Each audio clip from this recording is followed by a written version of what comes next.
Hello friends. आज मैं आपको बताने वाला हूँ सनातन धर्म क्या है। ये जो वर्ड है पिछले कई सालों से काफ़ी ट्रेंडिंग है। जिसको देखो वो सनातन धर्म की बातें करता है। सनातन धर्म ये है, सनातन धर्म वो है, ऐसा है वैसा है, वगैरह वगैरह।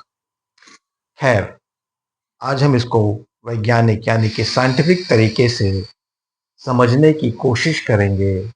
ये सनातन धर्म क्या है, इसका डेफिनेशन हम साइंटिफिक तरीके से निकालेंगे। तो पहले हम समझते हैं कि सनातन का मतलब क्या होता है। सनातन का मतलब होता है कि वो चीज जो सबसे प्राचीन है, सबसे पुरानी है, जो अनंत काल से चली आ रही है, वो है सनातन।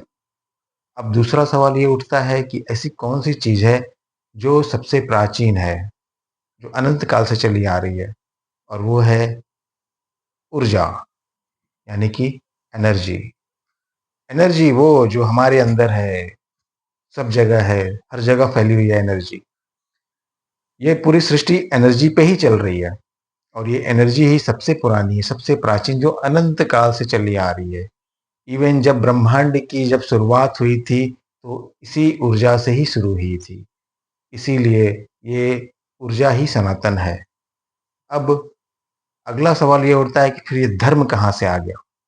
तो धर्म का इसमें मतलब ये है कि ये सारी जो एनर्जी है हमारे आसपास, हम ये सारी उस हायर एनर्जी से जुड़ी हुई है, जिसे हम कहते हैं दिव्य ऊर्जा शक्ति। ये जो सारी एनर्जी है वो उस दिव्य ऊर्जा शक्ति से जुड़ी हुई है, जिसे हम हायर एनर्जी कहते हैं।